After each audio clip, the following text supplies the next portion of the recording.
right hand over their heart.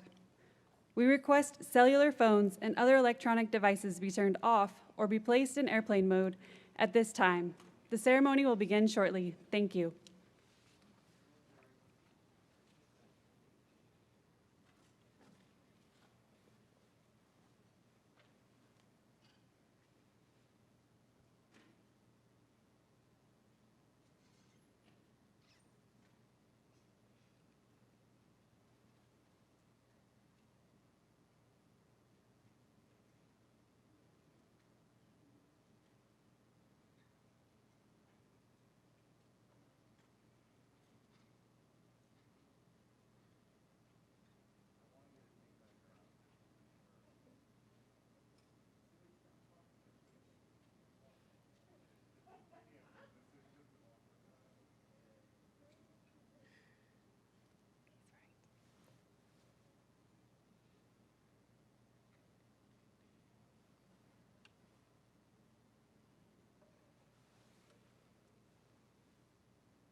Good morning, ladies and gentlemen.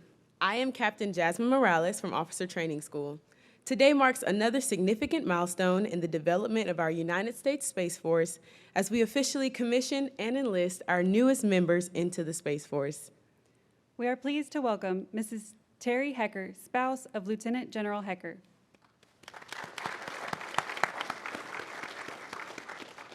Chief Master Sergeant Tamar Dennis, Command Chief, Air University. Major General Brad Sullivan, Vice Commander, Air University, and Commander LeMay Center. Dr. Todd Stewart, Director and Chancellor of the Air Institute of Technology, joining us virtually. Brigadier General Michael Rawls, Commandant, Air War College, Mrs. Scotta Rawls, and Mr. Scott Baker.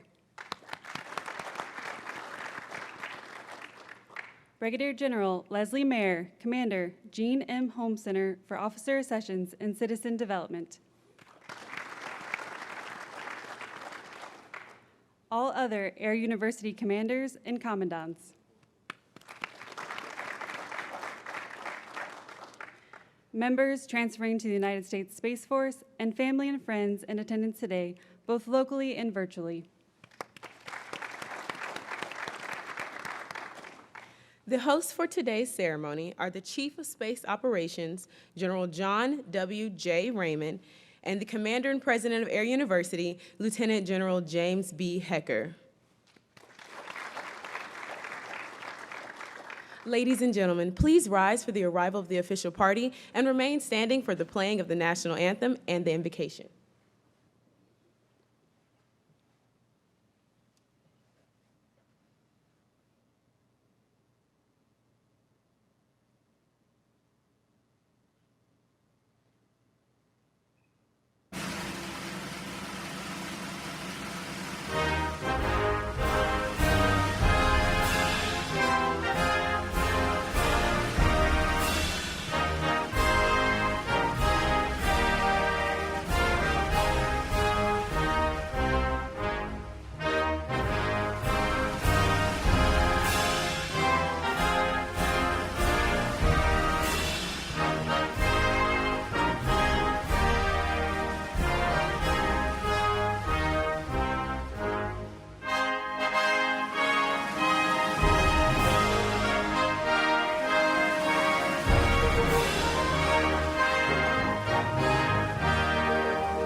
Good morning. I invite you to join me in prayer. Dear Heavenly Father, we come before you today with great thanksgiving as we celebrate the transfer of members of Air University into the United States Space Force. We thank you for their willingness to answer the call of duty in defense of our nation. We acknowledge that none of this would be possible without your guiding hand and influence over their lives, and so we praise for all you have done and continue to do in and through them. We thank you for the people that you have placed in their lives to help them get to this point. Thank you for the family, friends, mentors, and fellow airmen that have helped mold and shape them into the people they are today. Thank you for the steadfast support for all the sacrifices they have been willing to make, which have allowed these individuals to fulfill their calling as airmen and now fulfill their call as Space Force professionals. We also acknowledge that this transfer ceremony means that these individuals will be responsible for building the newly formed United States Space Force. With that responsibility will come a further call to serve and to sacrifice for the nation. We ask that with this tremendous responsibility that you would strengthen them and their families to face the challenges and trials that are sure to come. We commit them to your love and care and ask that you guide and direct them in all their ways. Finally, Lord, we ask that you use them in a mighty way in the defense of our nation, a nation that allows us the freedom to worship you. Give them wisdom, discernment, and knowledge in all that they say and do, so that you might be glorified in and through their action. We ask that you bless these individuals and their families as they embark on this great journey. We pray all this in Jesus' name. Amen. Thank you, Major Skilling. Please be seated. Ladies and gentlemen, we will now have opening remarks from the Space Chair to the Air University Commander, Colonel Nicky Langhorse.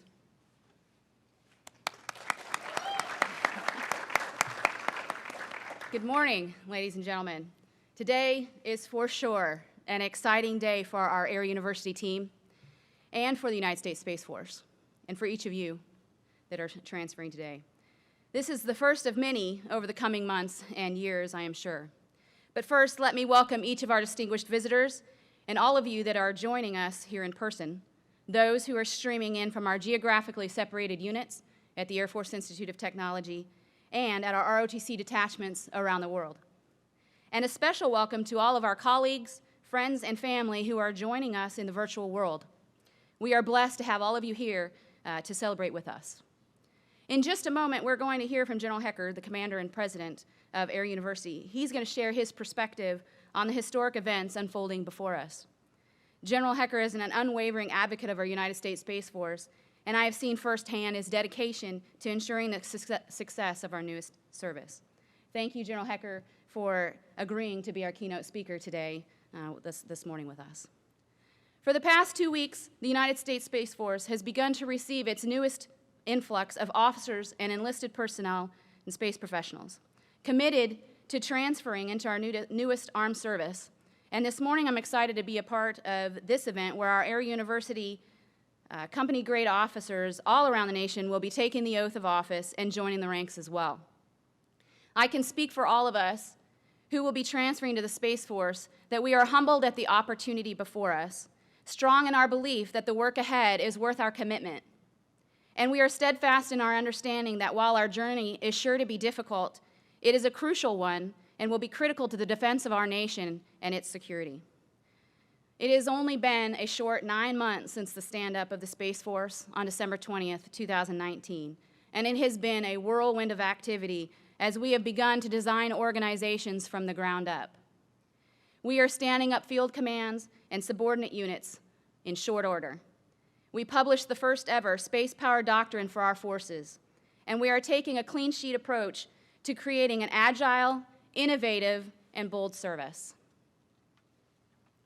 To those of you before me and to those streaming in who will be transferring to the Space Force today, you are among the first. Think about that for just a moment. The first of many generations to come. The last time young officers were in your shoes was in 1947 at the stand-up of the United States Air Force. I challenge each of you to look beyond the excitement of our new space service and think deeply about the future of your United States Space Force.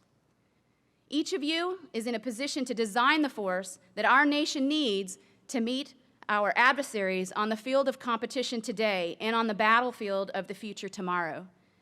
We need visionary thinkers and leaders like each and every one of you to continue to lead boldly and take the risks our senior leaders require. This is your time to shine, and I know that each of you will step up to the challenge. In a short 3 months, we will celebrate our service's first birthday. It's hard to believe it's been almost a year already.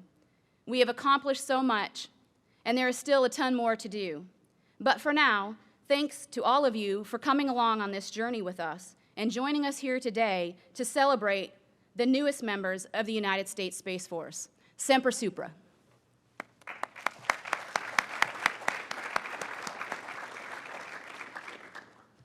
Thank you, Colonel Lindhorst. Ladies and gentlemen, Lieutenant General James Hecker.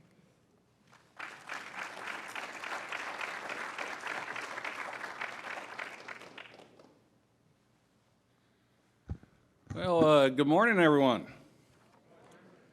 To say historic times is probably an understatement. Last time this happened was almost 75 years ago when the Air Force separated from the Army. And they basically did do a separation. It was a divorce. It wasn't good times. They went away, not in a good way. And I think everyone can maybe even sense it a little bit today. Between us and the Army, it's just not as the same as it is with other services. And I think it's kind of from that messy divorce that we had almost 75 years ago. But we have the chance to get this one right with our Space Force. As Nikki said, on December 20th, 2019, we stood up the Space Force. And that was a good thing. That's a good thing for our country. It's a good thing for us as an Air Force. And we're going to be better off because of that. And as we've seen, other countries are starting to follow suit. With Australia, Japan, and some others, they're looking at getting their Space Force going. So I think it's the right thing to do. And it's going to be good. You know, unfortunately, we couldn't have our field-grade officers with us here today. They might be here, but they unfortunately won't be going to the Space Force today because we couldn't get it through the Senate in time, so I apologize for that. But for our company-grade officers, this is a historic moment. You guys are soon will be the leaders of the Space Force. And you will set the culture of the Space Force. What is that culture going to be? It's up to you. It's up to you what it's going to be. What was the culture of the Air Force? What did we decide to do? We decided to be there when other people needed us. And I saw that when I was in Afghanistan a couple years ago. If there was a soldier in trouble, if there was a Marine in trouble, we were there. And it took, on average, less than 10 minutes. We had a warhead on a forehead to save our brothers that were in trouble downstairs. You guys are going to be up a little bit higher. You need to establish that same culture. We also had another culture. I came from the air superiority career field, that we did not let our Army soldiers on the ground die from enemy aircraft. And we did that. The last person that died from an enemy aircraft was April 15th, 1953. That's something that us in the air superiority career field took very seriously, and we talked about it all the time. And that was tough to make it happen. It wasn't easy. We had to be tactical experts in everything that we did, and we would spend the extra time to make sure that they were taken care of. And when we were up in our airplanes and we would see them sleeping openly on the ground at night, they did that because they knew that we had their back. Whatever your culture ends up being, you need to make sure that you have that same dedication and make sure that we can count on you like everyone has counted on the Air Force. And you'll do that, I'm confident. Now it's going to come in a little bit different forms. Now you're going to support some of us in the Air Force. Right now we kind of support ourselves, but we're mainly a support force. We support the other branches of the armed forces. But you'll support us, just think about it, with GPS. We use it in everything we do. And you're not only supporting the armed forces, you're also supporting all our civilians that are out there, because they count on that. Our banking system counts on that. Wall Street counts on that. And our airplanes count on that as well. And I know you'll be there for us. But you're starting it. You guys are the ones who are going to start it, and it happens today. When you raise your right hand and you say that oath in front of General Raymond here momentarily, you're taking on a tremendous responsibility. What culture are you going to build? Make sure you do it right, because this is historic. This is a big deal. And my hunch is you're all going to get it right. So let us count on you like the rest of the armed forces has counted on the Air Force for a little bit. Let us look to the Space Force and go, we know they got our back. And it starts today. So congratulations to each and every one of you. Historic moment, but this moment comes with a lot of responsibility as well, and I know you're up for the challenge. Congratulations, and look forward to working with you in the Department of the Air Force in the future. Thank you.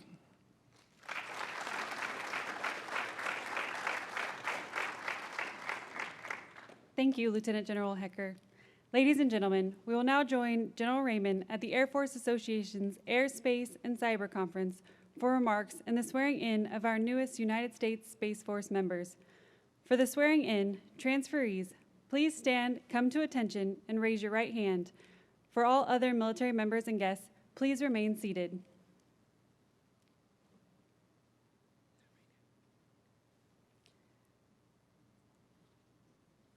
Ladies and gentlemen, while we connect to the AFA conference, we would like to show a quick video highlighting the role of space professionals at Air University.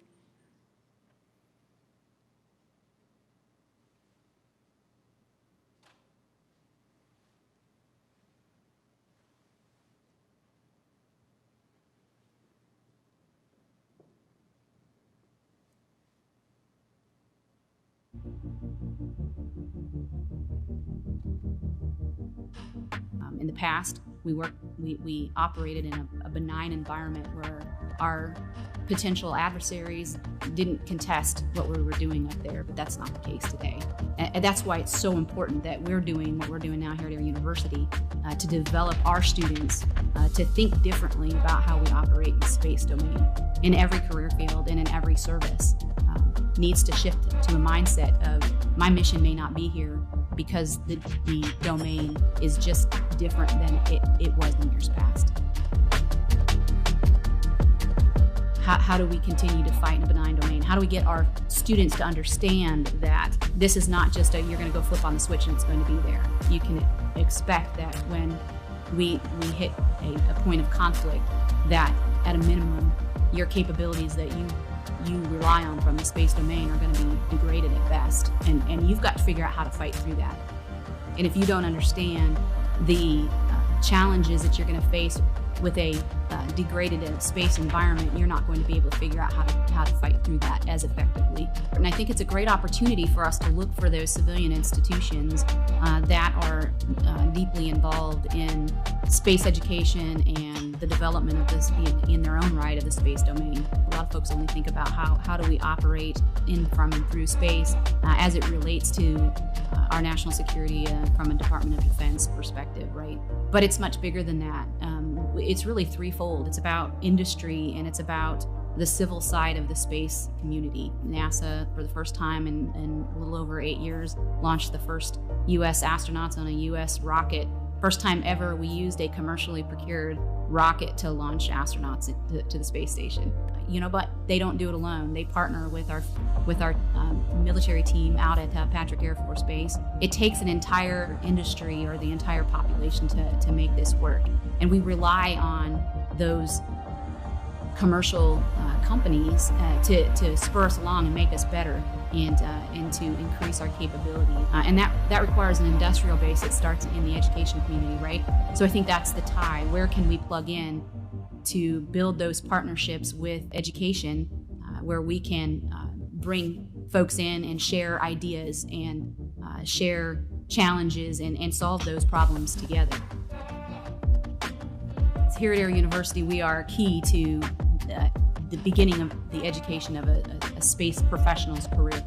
They're going to learn about space first and foremost here. They're going to come back here through Air University at key points of their career and learn how to be leaders, how to change organizations, how to challenge the norm, and how to be better officers and enlisted personnel. And that starts with education.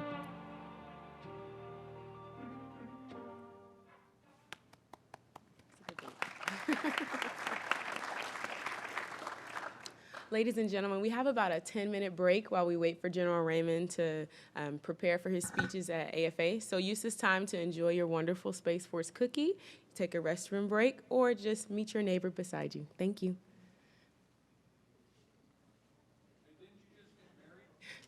I did, sir. Thank you, sir. Thank you.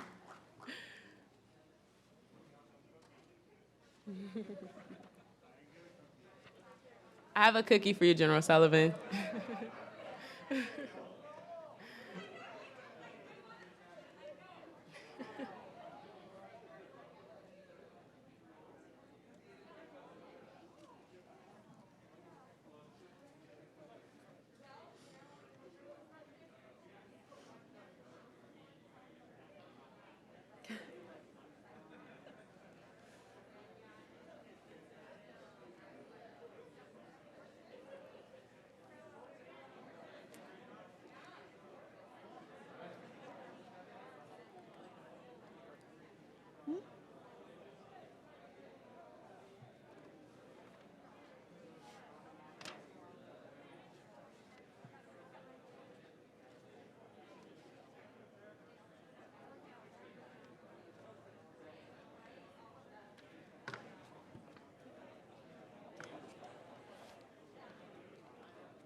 The conference will begin shortly.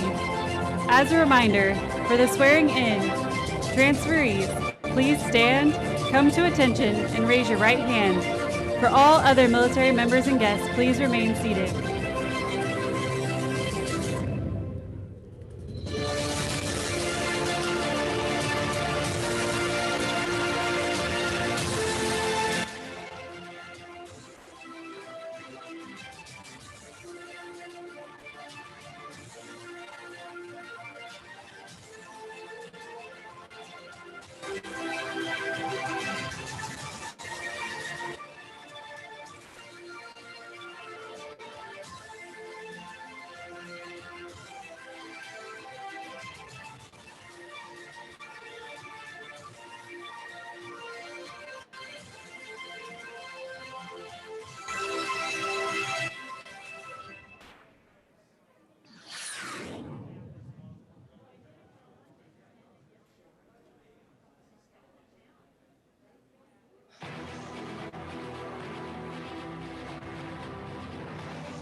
Welcome to Day 2 of the 2020 Virtual Aerospace and Cyber Conference. Our theme for this year's event, Aerospace Nation, Aerospace and Cyber Forces in the Fight.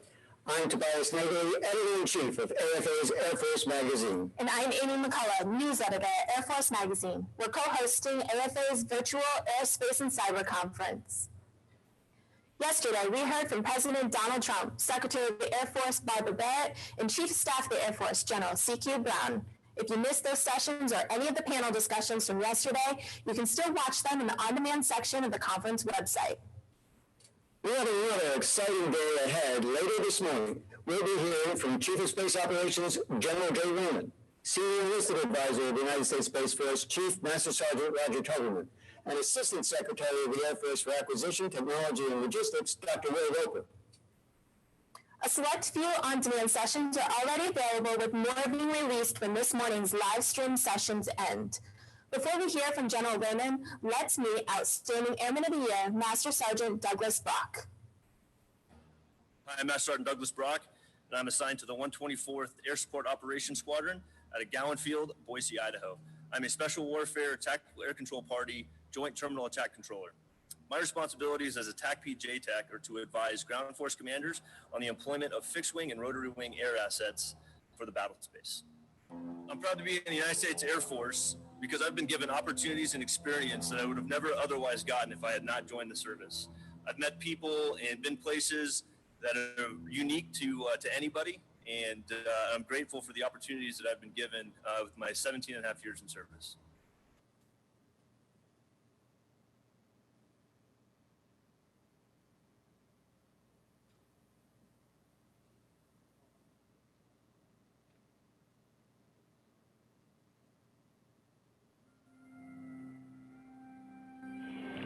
Ignition sequence start.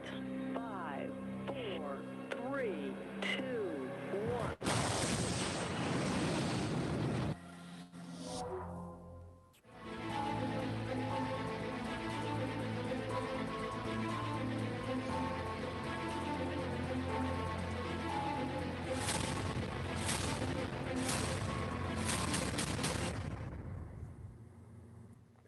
Welcome back. Joining me in the studio is NFA's Chairman of the Board and 13th Chief Master Sergeant of the Air Force, Gerald Murray. Thank you, Tobias. Well, I'm so pleased today to be able to welcome from the Pentagon the Chief of Space Operations, General Jay Raymond. The Space Force was established December the 20th, 2019, and successfully conducted its first launch within weeks. Barely 9 months later, the Space Force has already released a guiding strategy, accepted its first cohort of Academy graduates, and laid out a new streamlined organizational structure. General Raymond is responsible for organizing, training, equipping, and maintaining mission-ready Space Force capabilities for the U.S. Space Command and other combatant commands around the world. Good morning and greetings from the Pentagon Auditorium. I'm here with about 50 space professionals stationed from around the National Capital Region, some of the newest members of the United States Space Force. I want to thank each and every one of you for being here with me today. It's unfortunate that COVID is keeping us from gathering in person at the AFA conference over at the Gaylord Hotel, and what has become the largest and best professional development opportunity for the Air Force and for the Space Force.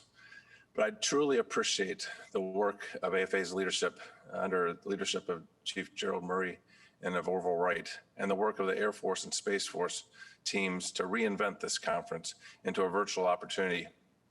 Despite this pandemic, this is a really exciting and a really critical, consequential time in the history of national security space. And I'm excited to share with you an update on the newest branch of the armed service, the United States Space Force. Today, we are entering into a defining period for this country in space. We have an expansive spirit of exploration and experimentation. Our nation is strongest when space is secure and stable, accessible to enterprising Americans in economic and scientific pursuits. But we are on the cusp of a tectonic shift in warfare. Access to space can no longer be assumed. It must be underpinned by strength. And if deterrence fails, I am convinced that the next major conflict with a peer competitor will be won or lost in space. In order to be ready for the conflict, we must be bold, we must innovate, and we must move, and we must think faster. And we must empower and leverage the outstanding talent that we have in this room and around the force. These imperatives are in the DNA of the Space Force. In fact, it's why we were established. The Space Force has a bias towards action. Since the 50s, the Air Force has been a leader in the national security space enterprise. Giants like General Schriever, Hardinger, Katina, Generals Horner, Ashe, Estes, Myers, Eberhart, Lord, Chilton, Kaler, Shelton, and Hyten, all Air Force leaders that built the world's greatest national security space enterprise. Unfortunately, we lost one of these giants just a few months ago, Tom Moorman, an exceptional general, an exceptional human, and a true leader of space operations. He was the commander of Air Force Space Command when we first integrated space into theater operations, and our hearts and prayers are with his wife, Barbara, and their family.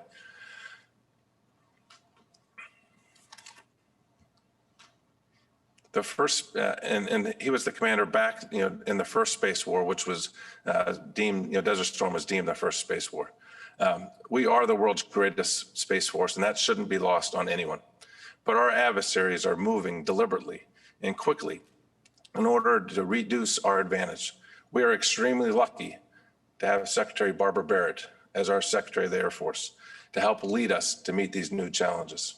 Secretary Barrett, on behalf of all of our space professionals, thank you for your leadership and your dedication to the space professionals that we are both so privileged to lead. I'm also very excited to have an opportunity to partner with the Chief of Staff of the Air Force, General C.Q. Brown. General Brown is a classmate of mine from Air Command and Staff College, and we worked very closely for the last 24 years. I worked very closely together. And he's an incredible airman, and there is nobody, absolutely nobody, more qualified to lead the Air Force and to partner with the Space Force than C.Q. Brown. C.Q. and Shireen, Molly, and I really look forward to serving with you in the years ahead. We're also very blessed to have Chief Master Sergeant Roger Toby Toberman, as our senior enlisted leader. Chief Toberman is a brilliant warfighter, intelligence professional, and leader. He cares deeply about our force, and he and his wife, Rachel, make a difference every single day. Chief, thanks for being here this morning, and thank you for serving at my side. I also want to thank the President, the Vice President, and the Secretary of Defense for the privilege of serving as the first Chief of Space Operations. I am truly humbled. I also want to thank Congress for passing the National Defense Authorization Act to establish the Space Force. You got this exactly right. This law gives us a huge opportunity to start with a clean sheet of paper, to build a service from the ground up, purpose-built to compete, to deter, and to win and lead globally in space. And that's exactly what we are doing. And we began with doctrine. In 1931, the Air Corps Tactical School moved to Maxwell in Montgomery, Alabama. It would become the birthplace of American air doctrine, where the foundational beliefs about air power were debated and documented by airmen named Fairchild, George, Hansel, and Chenault. Everything from tactics, theories of victory, and independent air-centric operations were developed by these pioneers. Last fall, even before the National Defense Authorization Act established our service, 22 space power experts, including the names like Beard, Groslin, Print, and Sherman, articulated an independent theory of space power, established on the purpose and identity of military space professionals, and affirmed a strong commitment to two demanding professions, the mastery of space and the mastery of warfare. Because of their work, just 7 months after our establishment, we published Space Power, a Doctrine for Space Forces. This is the book. If you haven't had an opportunity to read it, I'd encourage you to get a copy. We know this doctrine isn't perfect, but it lays the foundation for the intellectual dialogue on space. And again, I encourage all space and airmen to read it and throw your voice into the conversation. Let me be really clear. We do not want to get into a conflict that begins or extends into space. We want to deter that from happening. However, if deterrence fails, a war that begins or extends into space will be fought over great distances at tremendous speeds, both posing great challenges. US Indo-PACOM has the largest area of responsibility on Earth, approximately 10,000 miles across from California to the west coast of India. But it pales in comparison to the vastness of space AOR. The U.S. Space Command's Commander's AOR extends from 1,000 kilometers above the Earth's surface globally and higher. Yet, direct descent anti-satellite missiles can reach low Earth orbit in minutes.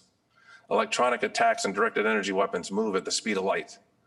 And on-orbit capabilities move at speeds greater than 17,500 miles an hour.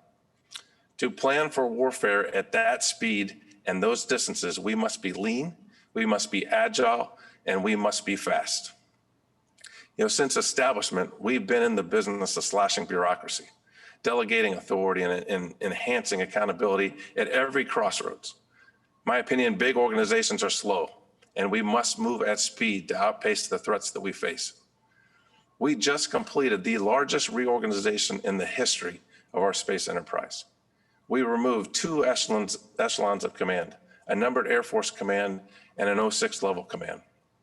We've also reduced the size of our planned staff at the Pentagon. Back when we started, the Pentagon staff was going to be over 1,000 people. That was the initial plan. We've slashed that by 40%. We're shortening the distance between decision makers and you, the experts, conducting our mission. But internal service actions are only part of the solution.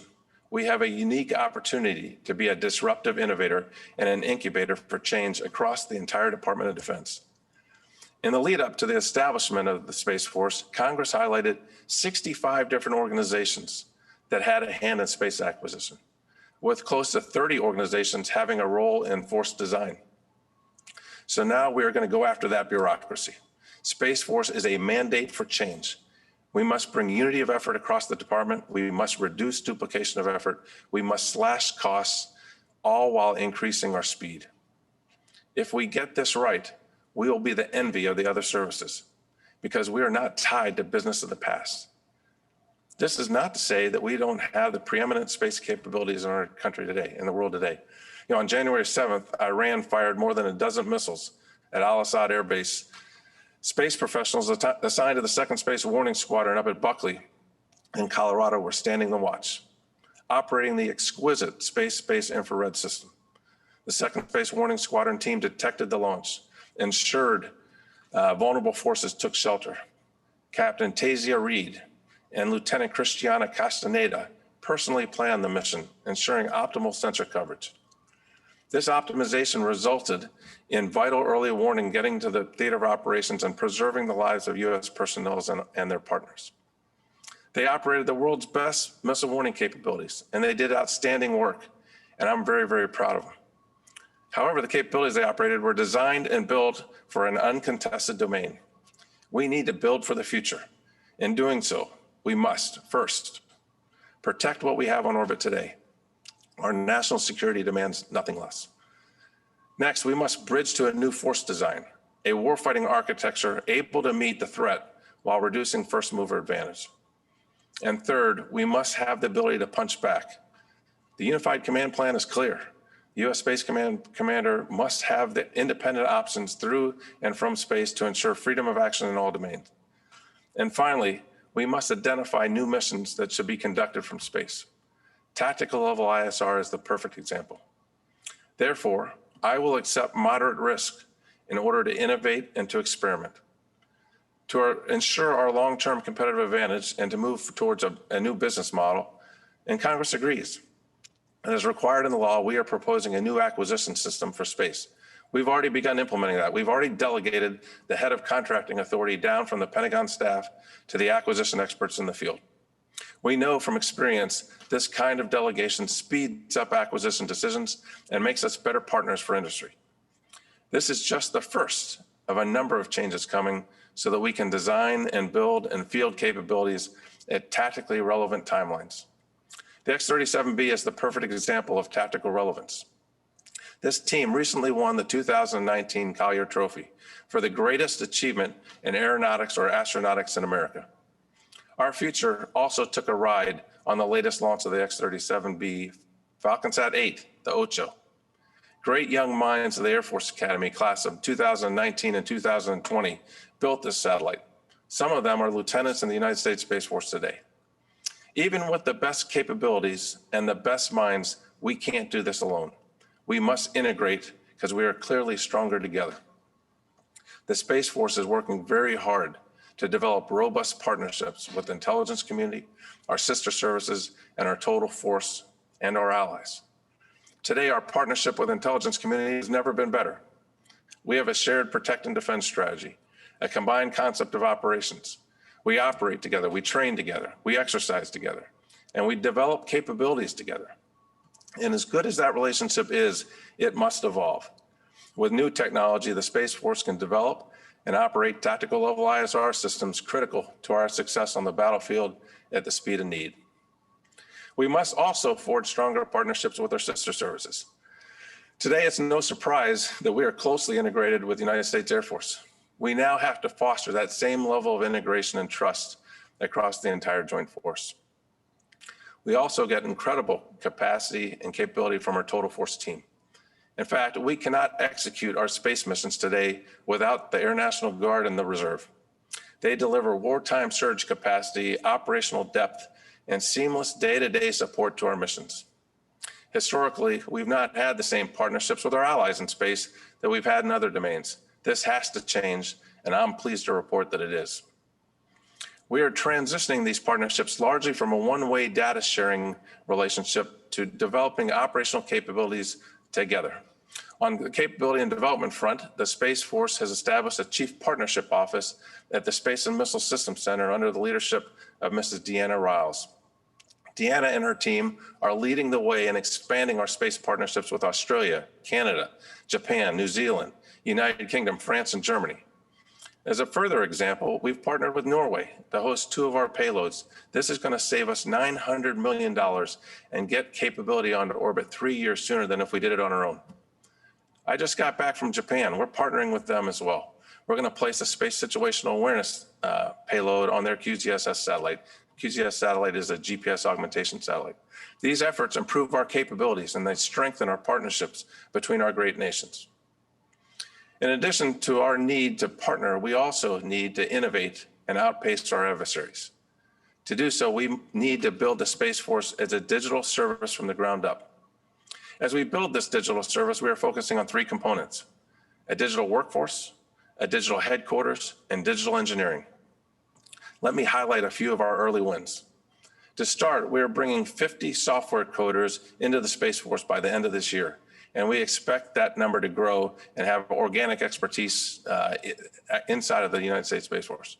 Additionally, to increase the digital fluency of the entire force, we've issued 6,000 licenses to Digital University. Our expectation is that all Space Force members will speak a second language, and that language is digital. We established our Kobayashi Maru software team that is leading the charge in modernizing defense software development in partnership with our allies.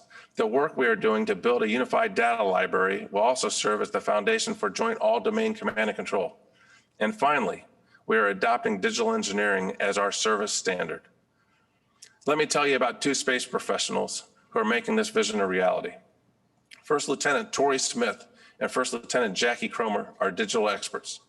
They came to me about a year ago with a plan for digital service, and we empowered them to make their plan reality. They're now here on our team, and they're implementing that plan, shaping the digital blueprint for the Space Force. These two officers are just what we need in the Space Force. The outstanding talent we need to continue to build.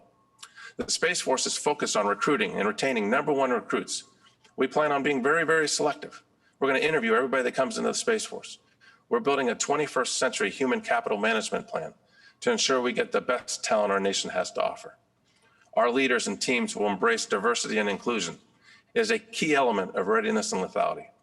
We will get this right from day one. Every single space professional should know that they are noticed and needed. Their unique cultures, perspectives, experiences, and beliefs are a force enabler.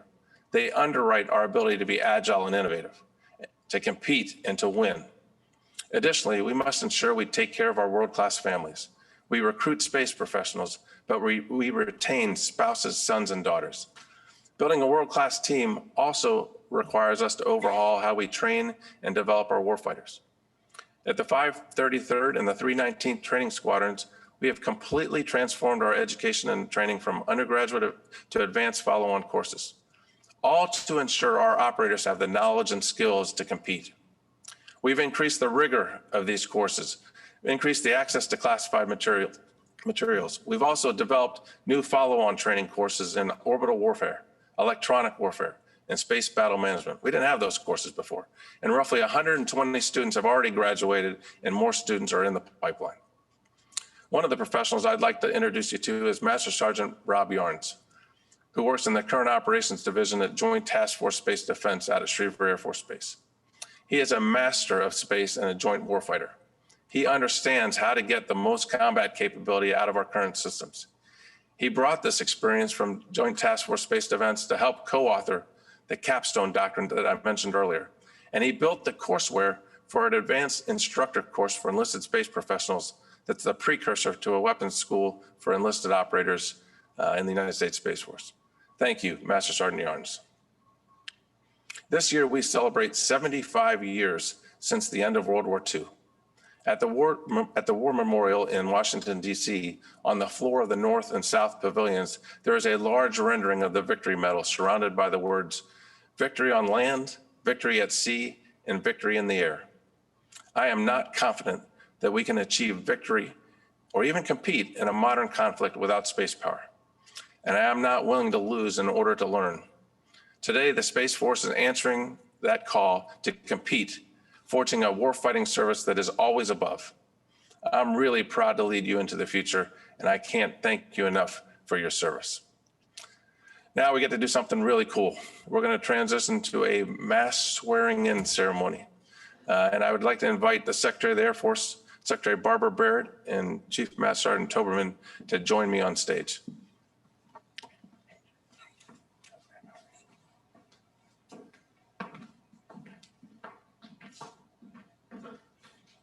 So today what we have are space operations located around the globe, from Thule Air Base, Greenland, to Central Command within Afghanistan and Qatar, all the way over to the Pacific with Japan, and all the places in between in the continental United States. And we've got probably close to 300 or 400 operators that are here with us today virtually in those locations spread out around the globe.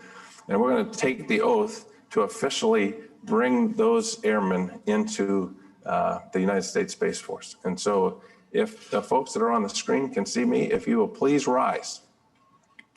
And we're going to start, and we'll start with the officers. In the auditorium too, why not? Raise your right hand and repeat after me. I, having been appointed an officer in the United States Space Force, do solemnly swear that I'll support and defend the Constitution of the United States against all enemies, foreign and domestic, that I bear true faith and allegiance to the same, that I take this obligation freely, without any mental reservation or purpose of evasion, and that I will well and faithfully discharge the duties of the office upon which I'm about to enter. So help me God. Congratulations and welcome to the United States Space Force.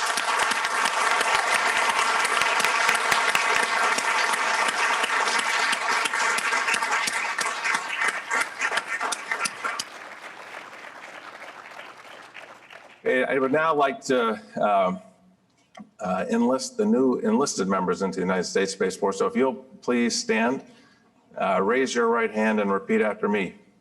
I state your name.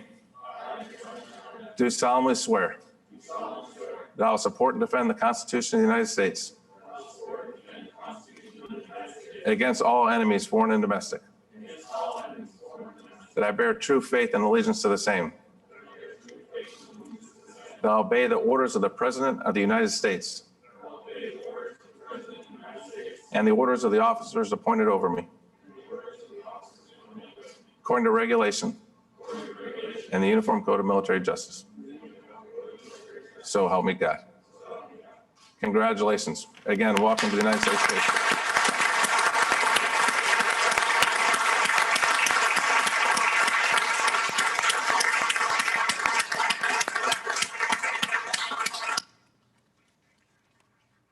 So as you can see, space is a global force, and the representation that you see here on the slides or in the Zoom call shows just how global we are.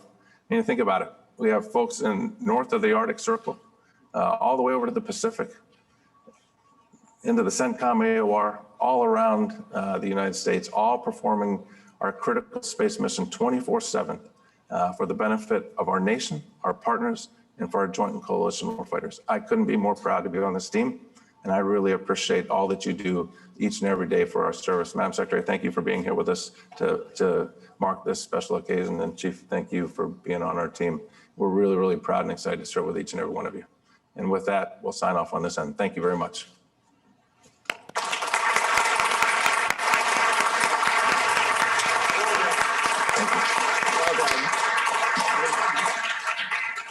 Thank you, General Ray. Ladies and gentlemen, this concludes today's ceremony. On behalf of the men and women of the United States Space Force, thank you for joining us in celebrating our newly inducted space professionals. Please rise for the departure of the official party and the playing of the interim United States Space Force March.